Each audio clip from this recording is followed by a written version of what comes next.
por que tanta covardia, aqui pelo menos no meio brasileiro, mas também a gente vê mundo afora, dos intelectuais, né, dos pensadores, de lideranças que, em geral, se classificam como progressistas, como pertencentes ao campo de esquerda.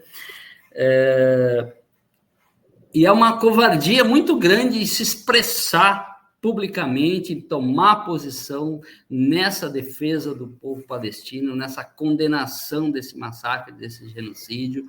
Jaime, tu me lembraste de Camus, Sartre, todos foram neutros em relação à questão do Estado de Israel, da ocupação e da submissão dos palestinos. E agora, recentemente, de maneira absolutamente frustrante, Habermas assinou um documento apoiando o Estado de Israel. Eu não quero puxar aqui, né, as críticas marxistas a essa intelectualidade pequeno-burguesa que, em determinado momento, acredita estar acima do bem e do mal. Acho que essa covardia ela é a outra expressão da prepotência, né? De uma intelectualidade que acredita que é capaz de julgar os fatos sem participar dessa história, sem estar nela, né? E acabam julgados pela história justamente por causa disso. Acreditam que podem aplicar a história que se vive à história que se estuda, né? Disse que, né, a história não se julga, a história se narra.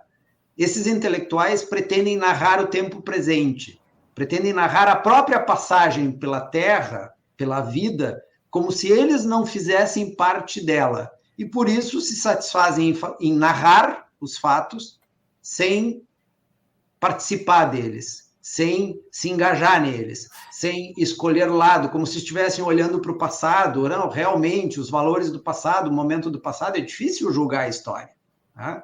Mas eles são a história do momento.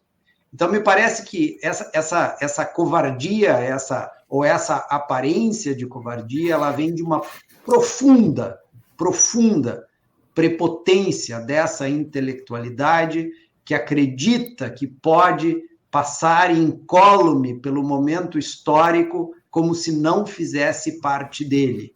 E, ao não fazer parte dele, narra os fatos como se os estivesse olhando de cima, de um ponto de absoluta elevação com relação a esses humanos que se matam entre si, né?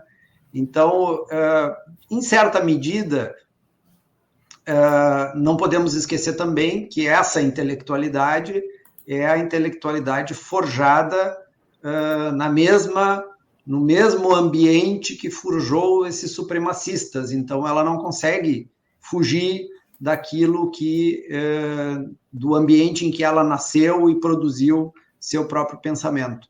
Em última instância, a intelectualidade ocidental continua sendo uma intelectualidade orientalista, que olha para o Oriente e não consegue se desligar de uma pretensão de superioridade intelectual e moral, né? A superioridade intelectual e moral que é, hoje, a desgraça da produção, de toda a produção do Ocidente. Eu vivi isso no Congo.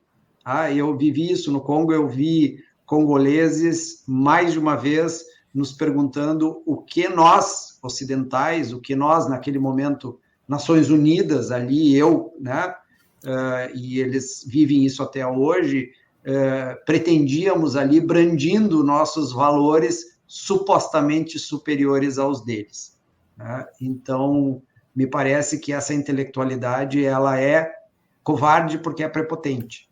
E se ela fosse menos prepotente, talvez fosse capaz de entender a gravidade do momento histórico em que vive e participar desse momento, né? Ser sujeitos da própria história e não narradores da história dos outros e da sua própria história.